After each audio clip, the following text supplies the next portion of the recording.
නික්කමට හිතලා බලන්න තමන්ගේ පවුලේ තියෙන අසීමිත බලයයි ඒ වගේම ධනයයි වෙන කිසිම පිටස්තර කෙනෙක්ට යයි කියන බයට තමන්ගේම ඥාතීන් අතරේ විවාහ වෙලා ඒ කියන්නේ අවුරුදු 500ක් තිස්සේ මුළු පරම්පරාවකම මුහුණු සම්පූර්ණයෙන්ම විකෘති කරගත්ත රාජකීය පවුලක් ගැන.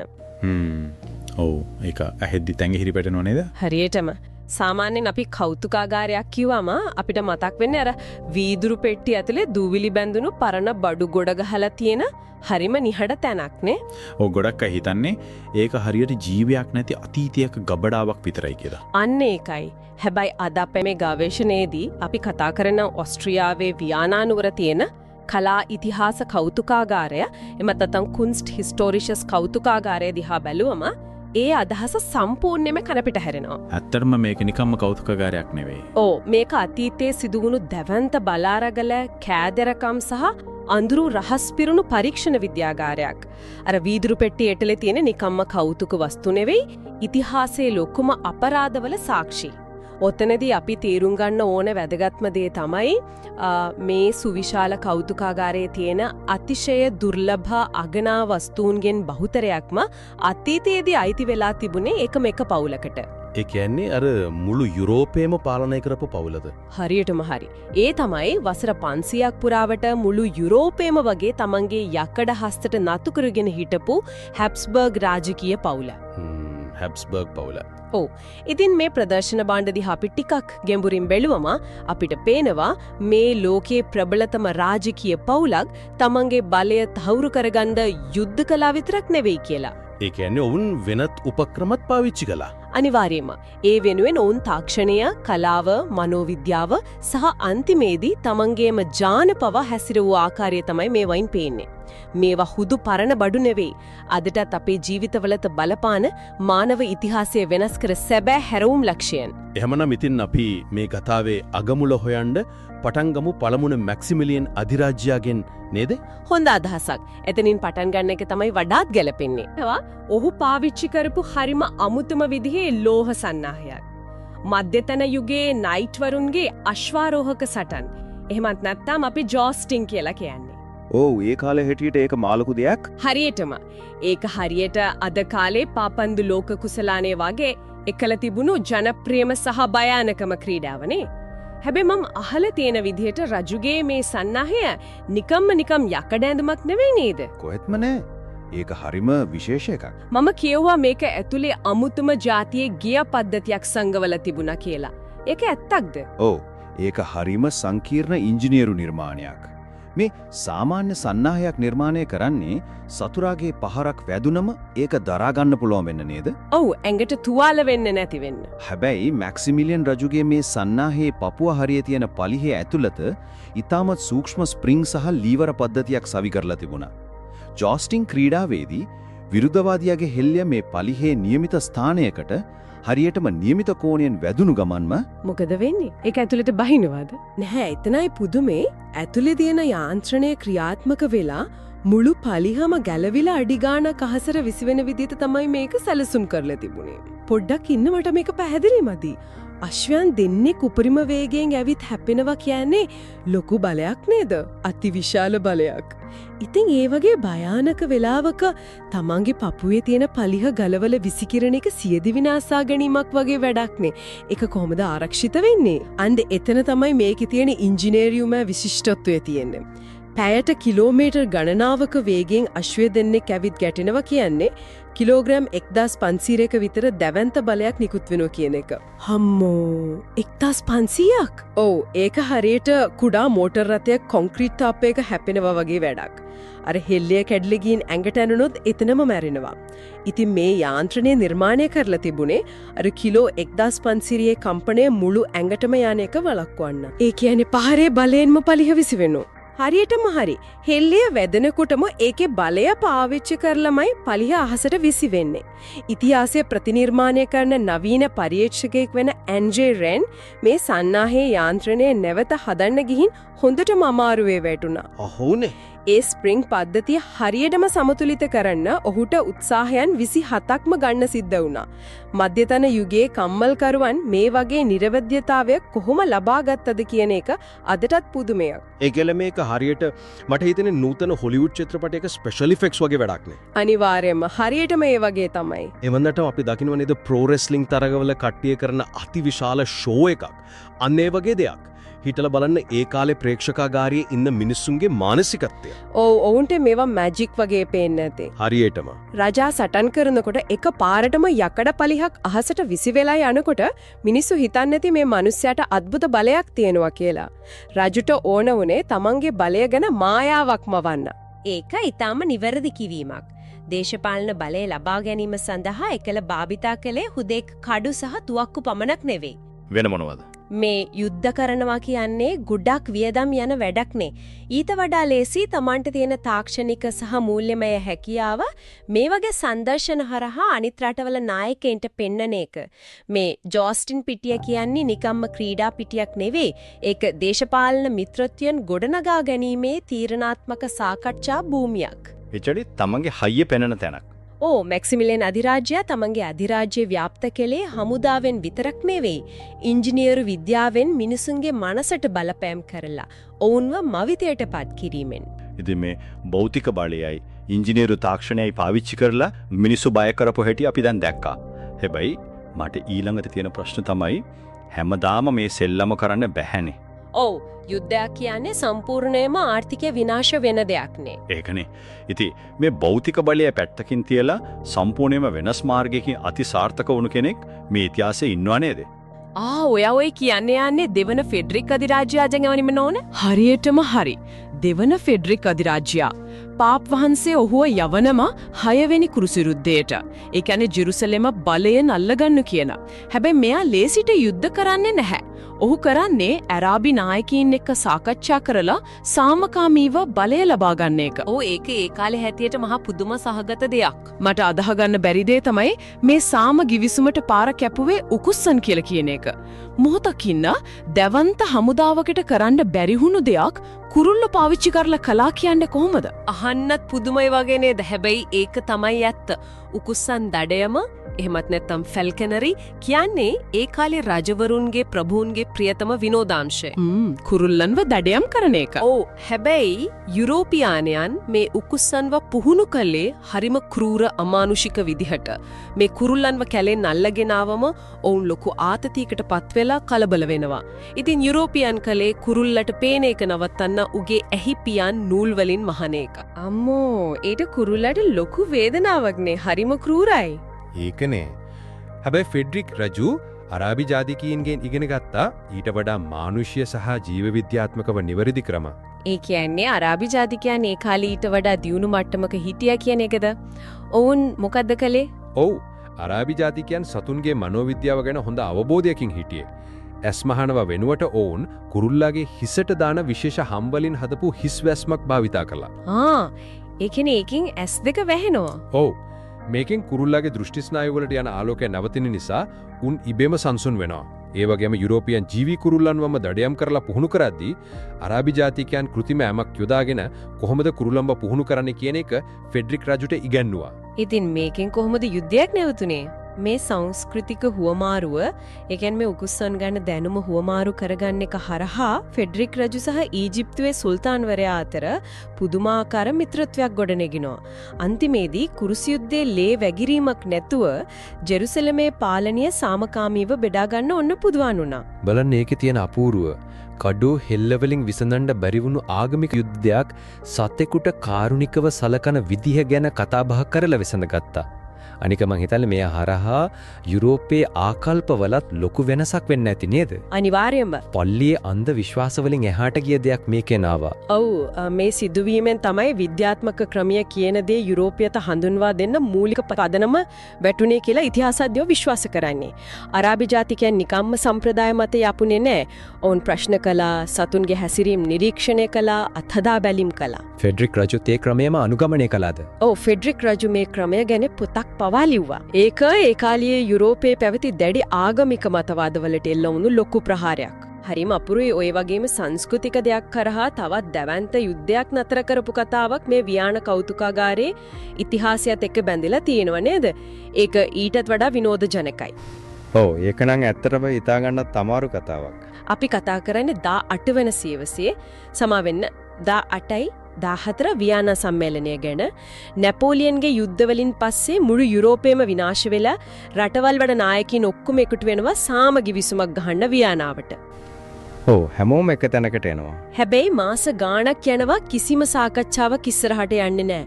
හැමෝම ඇතුලේ තියෙන්නේ දැඩි වෛරයක් සැකයක්. ඔන්න ඔය වෙලාවේ තමයි සම්පූර්ණම බලාපොරොත්තු නොවුණු දෙයක් කරලියට එන්නේ. ඒ තමයි වෝල්ට්ස් නැටුම. අන්න හරි. වෝල්ට්ස් නැටුම. මට තේරෙන්නේ නැති දේ තමයි නටල කොහොමද සාමගි විසුම් ගහන්නේ.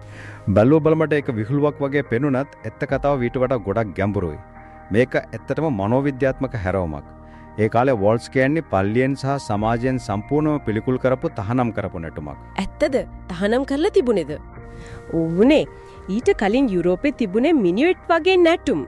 ඒවයිදී කාන්තාවයි පිරිමියයි ඇඟිලි තුඩු වලින් විතරයි අල්ලන්නේ. ලොකු දුරක් තියාගෙන තමයි නටන්නේ.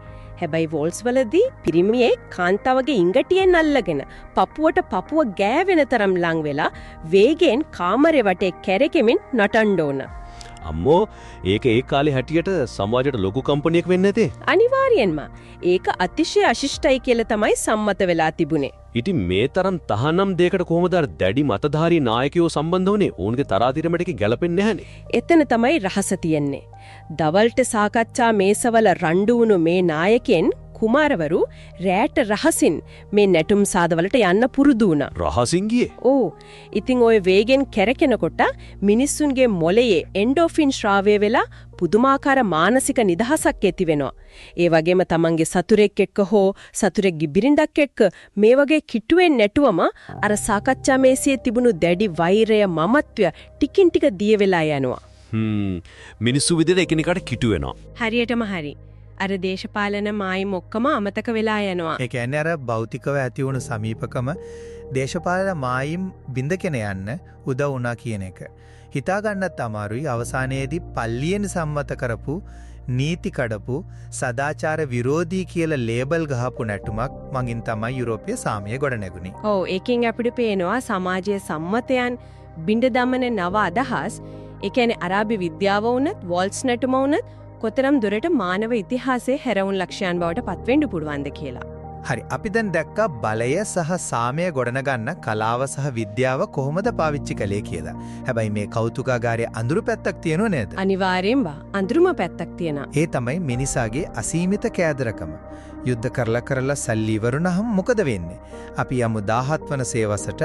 ඒ කියන්නේ 1677 වර්ෂයට ඕස්ට්‍රියාවේ ලියෝපෝල්ඩ් අධිරාජ්‍ය දැවැන්ත මූල්‍ය අර්බුදයකට මුහුණ දීලා ඉන්න වෙලාවක ඔහු ගාවට එනවා අద్భుත පුද්ගලයෙක්. ඔව් තමන්ව ඇල්කිමිස්ට්වරයෙක් විදිහට හඳුන්වා ගත්ත කෙනෙක්. හරියටම ඔහු රජු ඉදිරියේ රිදි සම්පූර්ණයෙන්ම රත්නන් බවට පත් කරලා පෙන්නවා කියලා තමයි ඉතිහාසයේ ලියවිලා තියෙන්නේ. අදටත් ඔය කෞතුකාගාරයේ ප්‍රදර්ශනයේ තියෙනවා ඒ කිලෝග්‍රෑම් 7ක දැවැන්ත රන් පදක්කම. ඔව් ඒක ගොඩක් ප්‍රසිද්ධ භාණ්ඩයක් නේ. හැබැයි මට තියෙන ප්‍රශ්නේ මේක බොරුවක් නම් රත්තරන් සහ රිදිවල බර වෙනස්නේ. රජාට තේරුනේ නැද්ද මේක තනිකර රත්තරන් නෙවෙයි බරින් අඩුයි කියලා? අන්න ඔය ප්‍රශ්නෙම තමයි අද කාලේ ඉන්න පුරාවිද්‍යාඥයන්ටත් ආවේ. මාකෝස් මාටිනෝ ටොරස් කියන පර්යේෂකයා මේ පදක්කම ගැන නවීන තාක්ෂණය පාවිච්චි කරලා පර්යේෂණ කළා. ඌ හොයාගත්තා මේක ඇල්කිමි මායාවක් නෙවෙයි අතිශය සූක්ෂම රසායනික විද්‍යාවක් කියලා. ඒ කියන්නේ බර ප්‍රශ්නේ කොහොමද විසඳලා තියෙන්නේ? ඔයා අහපු බර ප්‍රශ්නෙට උත්තරේ තමයි මේ පදක්කම කිලෝග්‍රෑම් 7ක් තරම් දැවැන්තයි. ඒ වගේම ඒකේ මතු පිට හරිම සංකීර්ණ කැටයම් වලින් පුරවලා තිබුණේ. ඒ නිසා සාමාන්‍ය රන් කුට්ටියක ඝනත්වයක මේකේ බර සසඳන්න රජුට හැකියාවක් තිබුණේ නැහැ. එතකොට කොහොමද අර රිදි පාට මැකිලා රත්තරන් පාට ආවේ? මේ වංචාකාරයා කරලා තියෙන්නේ 70%ක් රිදි සහ 30%ක් රත්තරන් එකට දිය කරලා හදපු මිශ්‍රණයකින් පදක්කම වාත්තු කරන එක. ඔව් මුලින්ම ඒක මිශ්‍ර කරලා. ඔව්. ඊට පස්සේ රජු සහ සභාව බලාගෙන ඉද්දි ඔහු මේ පදක්කම නයිට්‍රික් අම්ලය ඒ කාලේ හැටියට ඇක්වා ෆෝටිස් කියන අම්ලේ ගිල්වනවා. ඉතින් අම්ලයට දැම්මම මොකද වෙන්නේ? ඒ අම්ලයට පුල්ලන් රිදි දිය කරලා හරින්න. හැබැයි රත්තරන් වලට කිසිම බලපෑමක් කරන්න බෑ. ඉතින් අර මිශ්‍රණයේ මතු පිට තියෙන රිදි ටික දිය වෙලා ගියාම ඇතුලේ තියෙන රත්තරන් අංශු එකතු වෙලා මතු පිට ස්පොන්ජ් එකක් වගේ රත්තරන් තට්ටුවක් හැදෙනවා. හරිම සූක්ෂමයිනේ. ඔව්. ඊට පස්සේ ඒක රෙදි කෑල්ලකින් මැද්දම සම්පූර්ණ පිරිසිදු රන් පදක්කමක් වගේ දිලිසෙන්න ගන්නවා. හිතා ගන්නත් බෑ. ඒ කියන්නේ පිරිසිදු රසායන විද්‍යාව යොදාගෙන කරපු මහා වංචාවක්. ඒක නිකන් හරියට අද කාලේ අපිට අන්තර්ජාලයෙන් එන ඉක්මනින් පොහසත් වෙන්න පුළුවන් කියලා රවට්ටන ක්‍රිප්ටෝ කරන්සි ස්කෑම් එකක් වගේමයි නේද? මිනිසුන්ගේ තියෙන කෑදරකම පාවිච්චි කරලා ඔවුන්ව රවට්ටන එක. හරියටම මිනිසුන් රත්තරන් වලට දක්වන මනෝවිද්‍යාත්මක ඇල්ම සහ කෑදරකම අවුරුදු 100 ගණන් ගියත් කිසිදා වෙනස් වෙලා නැහැ. රජෙක් වුණත් ඒ මායාවට අහු වෙනවා. ඔය කෑදරකම අතීතයට විතරක් සීමා වුණේ නැහනේ. මේ කෞතුකාගාරයේම 2003 වර්ෂයේදී සිදුවුණු දැවැන්ත මංකොල්ලය ඒකට හොඳම උදාහරණයක්. ඔයා කියන්නේ සෙලියරා මංකොල්ලිය ජන නේද? ඔව්. බෙන්වෙනූටෝ චෙලිනිගේ අතිශය දුර්ලභ නිර්මාණයක් වුණු ඩොලර් මිලියන 58ක් වටිනා සෙලියරා කියන රන් මූර්තිය ඒක ඇත්තටම ලුණු දාන භාජනයක්. ඒක එක රැයකින් අතුරුදන් වුණා. මට පුදුම මේ වගේ ලෝකයේ ආරක්ෂිතම කෞතුකාගාරයකින් කොහොමද කෙනෙක් ඒක හොරකම් කරන්න කියන එක. ඒක චිත්‍රපටයකටත් වඩා කුතුහලයක් තියෙන කතාවක්. මේ හොරා ඒ කියන්නේ රොබර්ට් මැන්ග්ස් කියන පුද්ගලයා කෞතුකාගාරයේ ප්‍රතිසංස්කරණ කටයුතු වලට ගහලා තිබුණු පලංචියක් දිගේ රෑ නැගලා ජනේලයක් කඩලා ඇතුළට ගියේ. ඉතින් ආරක්ෂක කැමරා තිබුණේ නැද්ද? කාලගුණය නිසා සිදුවුණු බොරු අනතුරු ඇඟවීමක් කියලා. ඔවුන් ඒක නොසලකා හැරියා. අම්මෝ මාර වාසනාවක් නේක. ඕ මේ හොරා සැලියරායක අරගෙන ගිහින් වනාන්තරයක ඊයම් පෙට්ටියක දාලා වල දාලා තමයි කප්පම් මිල්ලන්න පටන් ගත්තේ. ඊට පස්සේ පොලිසිය මේක හොයාගත්තේ කොහොමද? ඔහු කිසිම සාක්ෂියක් ඉතුරු කරලා තිබුණේ නැද්ද? ඔහු ඊතා සූක්ෂම ලෙස අන්තර්ජාලය ඔස්සේ ලුහු බැඳිය නොහැකි පෙරගෙවුම් දුරකථන එකනේ ප්‍රීපේඩ් ෆෝන්ස් තමයි භාවිතා කළේ. හැබැයි අවසානයේදී ඔහුට එකම එක පොඩි වැරදීමක් සිද්ධ වුණා. ඔහු අලුත් දුරකථනයක් මිලදී ගන්නකොට දුන්නු අංකයක් ඔස්සේ ඔහුව හඳුනා ගන්න පොලිසියට හැකි වුණා. ඔතන තියෙන පුදුම සහගතම දේ තමයි මේ රොබර්ට් මෑන් කියන හොරා ඔහු ආරක්ෂක පද්ධතිගණ විශේෂණයෙක්. පොලිස් පරීක්ෂකයන් නිගමනය කළේ ඔහු මේක කළේ සල්ලි වලටම නෙවෙයි කියලා නේද? අන්න හරි. ඔහුට අවශ්‍ය වුණේ අන්තර්ජාලයේ වෛරල් වෙන අර චෙලිනි වගේම අපකීර්තිමත් වීරයෙකු වෙන්න කියලා යෝන් කියන්නේ. බලන්න වටිනාකම සහ කීර්තිය කියන දේ මිනිසුණු කොයිතරම් උමතු කරනවද කියලා. සල්ලි කියන්නේත් කීර්තිය කියන්නේත් හුදෙක් අපේ ඔළුවේ තියෙන මායාවක් විතරයි. මම ওই කාරණේ තවත් පැහැදිලි කරන්නම්. ධනය, බලය, විද්‍යාව, කරාව මේ සියල්ලම එක්රස් කරගත්තත් මිනිස්යාගේ අභ්‍යන්තරයේ තියෙන කෑදරකම සහ අහංකාරකම කොතනින් හෝ පිටටට එනවා. අපිට ස්වභාව ධර්මයක සෙල්ලම් කරන්න බෑ. මේක අපිට වඩාත් හොදින්ම පැහැදිලි වෙන්නේ අපි අද කතා කරන අවසාන සහ වඩාත්ම කම්පණය දනවන මාතෘකාවෙන්. ඒ කියන්නේ හැබ්ස්බර්ග් ශාපය ගැනද? හරියටම හරි. මේ කෞතුකාගාරයේ කලාකෘතිවල සැබෑ අයිතිකරුවන් වුණු හැබ්ස්බර්ග් රාජකීය පවුලේ අඳුරතම රහස අපි ඒකට කියනවා හැබ්ස්බර්ග් ශාපය කියලා. ඔව් දසර 500ක් පුරා මුළු යුරෝපෙම පාලනය කළාට පස්සේ මේ පවුලට හිතුණා උන්ට මේ බලය ලැබිලා තියෙන්නේ සාමාන්‍ය විදිහට නෙවෙයි කෙලින්ම දෙවියන්ගෙන් කියලා නේද? ඕන් එහෙම තදින්ම විශ්වාස කළා. ඉතින් මේ දේවත්වයෙන් ලැබුණු රාජකීය ලේ සහ මේ කියන අසීමිත ධනය පිටස්තරයකට යන්නේක වළක්වන්න ඔවුන් හරිම දැඩි නීති පැනෙව්වා. ඒ තමයි පවුලේ සමාන වංශවත් අර අතරම පමණක් විවාහ වීමේ නීතිය. ඒ කියන්නේ ඉන්බ්‍රීඩින්. තමන්ගේම පවුලේ අය අතර විවාහ වීම. ඒ කියන්නේ මාමා සහ ලේලි අතර ඥාති සහෝදර සහෝදරියන් අතර විවාහ වීම. මට මේක තේරෙන විදිහට ඒක හරියට අපි එකම ලියවිල්ලක් නැවත නැවතත් දිගටම ෆොටෝකොපි ගහනවා වගේ වැඩක් නේද? මුල් පිටපතෙන් කොපියක් අරන් ඒ කොපියෙන් තවත් කොපියක් ගහලා ඒකෙන් තවත් කොපියක් ගැහුවම අවසානයේදී මොකද වෙන්නේ? අකුරු බොඳ වෙලා යනවා. හරියටම අකුරු බොඳ වෙලා ගිහින් ඒක සම්පූර්ණයෙන්ම කියවිය නොහැකි විකෘති තත්වයටපත් වෙනවා. ජානවලටත් වෙන්නේ ඒකම නේද? ඒක ඊටම ගැළපෙන උපමාවක්. ජාන විද්‍යාව කියන දේ රාජකීය කිරුළු ගැන හෝ දෙවියන්ගෙන් ලැබුණු බලය ගැන කිසිම තැකීමක් කරන්නේ නැහැ. මේ අන්තර් අභිජනනයේ ප්‍රතිඵලය වුණේ අතිශය දරුණ ජානමය ඛේදවාචකයක් පරම්පරාවෙන් පරම්පරාවට එකතු වීම. ඔවුන්ගේ මුහුණවලට ඇති වුණු දැඩි විකෘතිතාවය අද අපි වෛද්‍ය විද්‍යාවේදී හඳුන්වන්නේ හැබ්ස්බර්ග් හනුව කියලා. ඒ කියන්නේ මූණේ හැඩය වෙනස් වුණා? ඔව්. යටි හනුව අසාමාන්‍ය ලෙස ඉදිරියට නෙරා ඊම සහ දිව විශාල වීම නිසා ඔවුන්ට හරියට කතා කරන්නත් කෑම හපන්නවත් බැරි තත්ත්වයක් උදා වුණා. මේක ඔවුන්ගේ රාජකීය අන්තර අභිජනනයේ ස්ථිර සහ දෘශ්‍යමාන සලකුණක්. ඒ කියන්නේ ඔවුන්ගේ ජානමය පාපයේ ස්ථිර මුද්‍රාවක් බවට පත් වුණා. අර පින්තූරවලත් ඒක පේන්න තියෙනව නේද? අනිවාර්යෙන්ම මේ කෞතුකාගාරයේ තියෙන හැබ්ස්බර්ග් රජවරුන්ගේ පින්තූර දිහා බැලුවම මේ විකෘතිය පැහැදිලිවම පේන්න දිනවා. බලය අල්ලගෙන සිටීමට දරූ මේ අන්තගාමී උත්සාහයම අවසානයේ ඔවුන්ගේ විනාශයට හේතු වුණා. මං කියවුවා මේ ඛේදවාචකයේ කනගාටුදායකම කතාවක් ගැන. ඒ තමයි මාගරීටා තෙරේසා කුමරියගේ කතාව. ඇය වයස අවුරුදු 15 දී විවාහ වෙන්නේ ඇගේම මාමා වුණු ලියෝපෝල්ඩ් රජු එක්ක. ඉතින් ඇය වයස 21 වෙද්දි මිය යනවා. ඒක හරිම ඛේදනීය තත්ත්වයක්. ඔව් ඒ කෙටි කාලය ඇතුළත ඇයට දරුවන් කිහිප දෙනෙක්ම ලැබෙනවා. හැබැයි ඒ බහුතරයක් කුඩා කලම මිය ගියා. ස්පානීයේ දෙවන චාල්ස් රජුට තමන්ගේ කෑමේකවත් හරියට හපා ගන්න බැරි වුණාලු මේ හනුවේ විකෘතිය නිසා.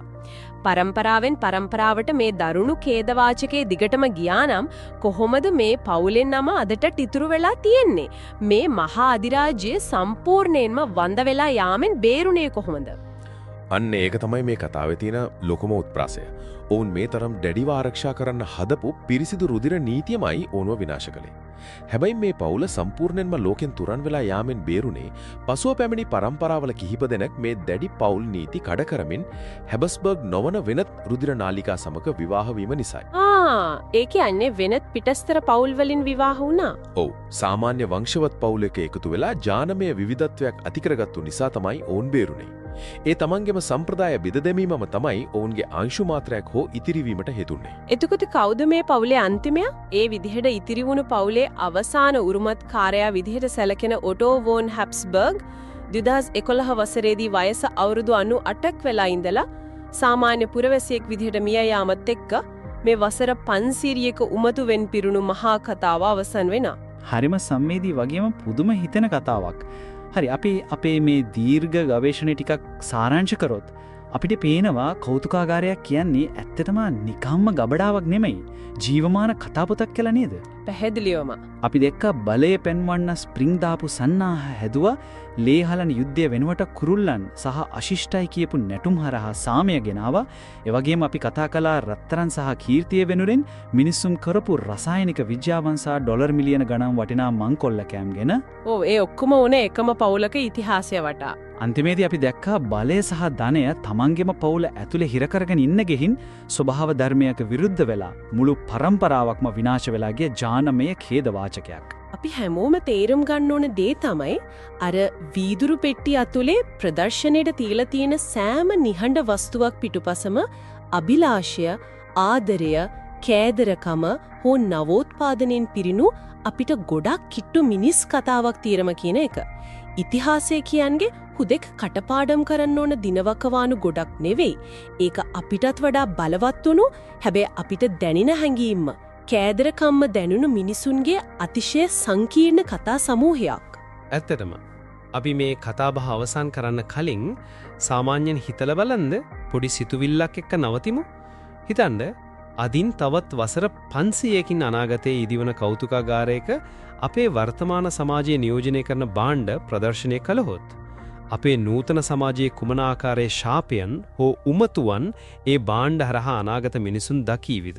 ඒක හොඳ ප්‍රශ්නයක්. අපේ අතේ තියෙන මේ ස්මාර්ට් දුරකථන අනාගත ලෝකයට අපේ යුගයේ රන්සලියර පිළිමේ වේවිද? අපේ කෑදරකමේ වෛරල් වීමේ සහ අවධානය ලබා ගැනීමේ උමතුවේ ස්ථිර සලකුණක් විදිහට අනාගත මිනිස්සු දිහා බලාවිද?